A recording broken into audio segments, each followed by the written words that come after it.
Hey guys, Darren here. Welcome to Mayhem Country Living. Oh my God, I'm over here talking to somebody. Oh, and I want to let you hear the new introductory jingle. Mayhem Country Living, Mayhem Country Living, Mayhem Country Living, Mayhem Country Living, Mayhem Country Living. Ha! Hey guys, Darren here. Welcome.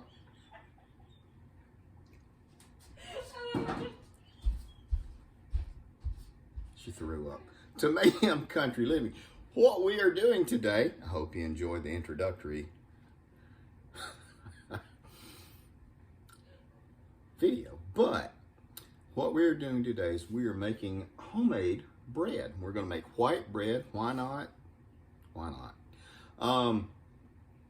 It's going to be more of a comfort food to a lot of people, and it is, yeah, that's my hair. This is actually a tube top of hers. But my hair, otherwise, if I didn't do that, it would be like bam. And we're going to be mixing up flour. So there we go. All my toboggans are somewhere. So what we're going to be doing is we're making white bread.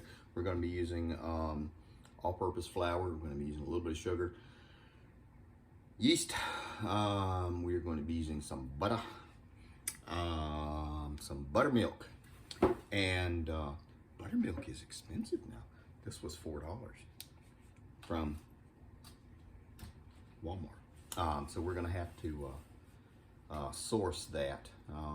But I have some plans. And what else are we going to do? A pinch of salt, a little bit of stuff. We're going to do this. We're going to use small pans. Normally this calls for 2 large pans. We're going to make 3 small pans. And then in another video following this, we're going to talk about bartering this kind of stuff. And in another video, we're going to be talking about mixing up medicinal unctures, potions, concoctions, that kind of stuff. So this is all going to be 3 separate videos, but just wanted to show you what we are doing. And now we're going to get ready. This is off of, believe it or not, it's off of Betty Crocker's recipe on how to make white bread. And I know everybody's saying, oh my God, I thought you did keto. Betty, Better Homes and Gardens, I'm sorry. Absolutely, but when it comes to white bread, I don't care.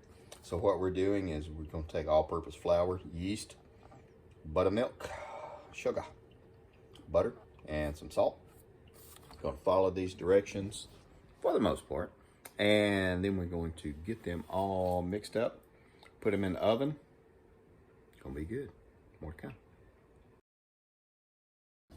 Okay, guys, now we are back. We have 6 cups of all-purpose flour poured in. If you don't have enough, a little bit less milk. If you have too much, a little bit more milk. It's easy. These are easy to follow recipes. And what we're going to do is we're going to get this thing situated. We're going to use 2 1/4. Yeah, 2 1/4 cups of buttermilk.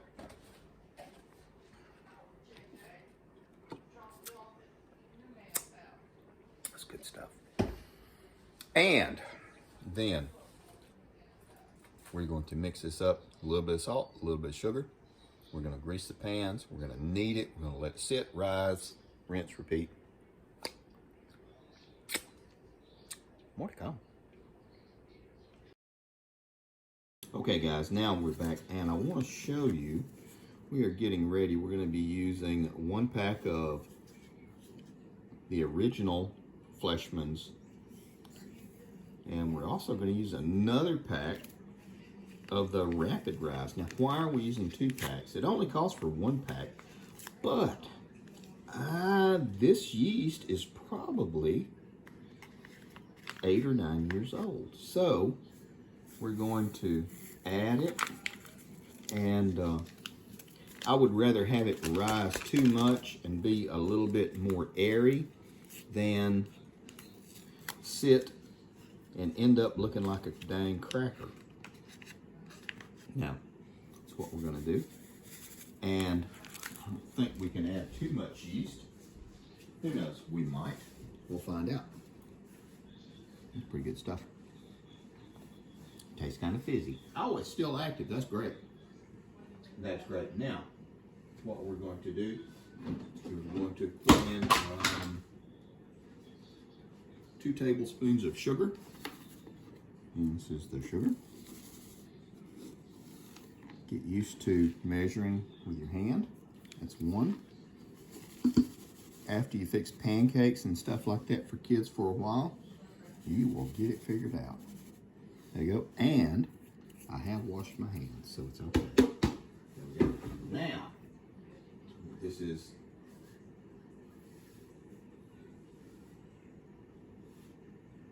2 1/4 cups of buttermilk. This is 2 cups. And we're going to add a little bit more to it.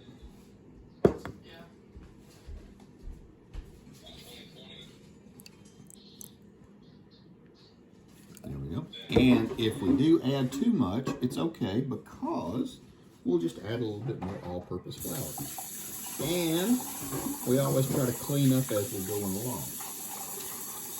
There we go.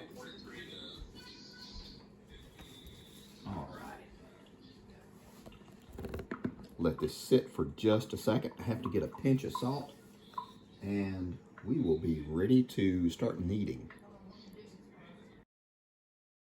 Okay guys, we are back. This is salt.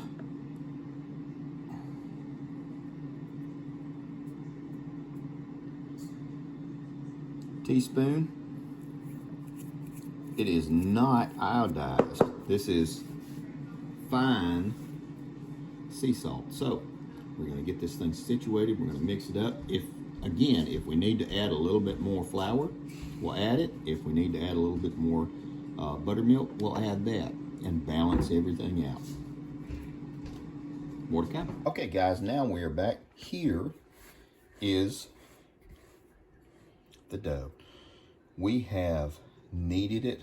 It says to knead it for 6 or 8 minutes. Now mind you, we did not heat the milk up to 140 degrees, I want to say. Something like that. 120. We did not, because I'm just curious to see how well this works if you just don't have the resources. We did use a double pack of yeast, so I'm curious to see how well this thing works. We're going to set it on the warm stove top, and we're just going to let it rise. It's probably going to be about 30-45 minutes for it to rise. This is a greased pan, or a bowl rather, and so we're just going to let it sit and see how it does. And nothing is on except the oven, and so it's nice and warm. I'll cover it up just to help it along, and we will see. All right guys, we have cleaned up. While we're waiting for this to rise, we're going to go ahead and prep for the next stage, and we are just going to rub a nice layer of butter in these mini pans. I apologize. I thought at one time we had 2 regular loaf pans, but I guess in the move we lost one. And this might be a tall loaf, but that is okay.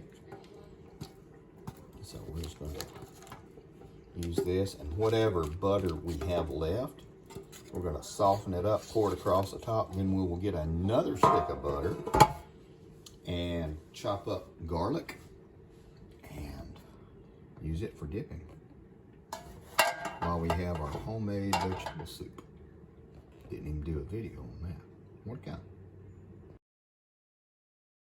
Okay guys, we have 2 loaves, and again, we're trying it without heating up the milk, so we'll see how it does. Gonna let this stuff sit for 10 more minutes. It had risen up. I punched it down, separated it, and put it in here. Got a little bit more butter in there. Gonna let it sit 10 minutes, and then we're gonna toss it in the oven. And the oven is all ready. Ain't she pretty? All right, guys, and we have the bread beginning to rise. I hate to say it, though. I think this is going to be a heavy loaf or two. But got the oven set for 375, and we're going to slide these guys in. Got the butter right here melting. Going to mash up some garlic to go in with it. And we will have that with our homemade vegetable soup. So, that was it. I have to say, this is not the best loaf of bread I've ever made. This is a very heavy, hearty loaf of bread. But you can see we've already eaten half of one, and it lays on you like a brick. And it is pretty dang good. In hindsight, next time, instead of experimenting, I'll just follow the recipe, and I will warm up all the ingredients and let them come up to temperature. That will allow it to rise and get a little bit more air inside it. But it is pretty dang good. So, I appreciate you guys coming by, hanging out. And yes, if I was hungry, I would absolutely eat this bread all day long. Give me some peanut butter and some jelly or something like that with it. Can't beat it. Take care of you people, guys.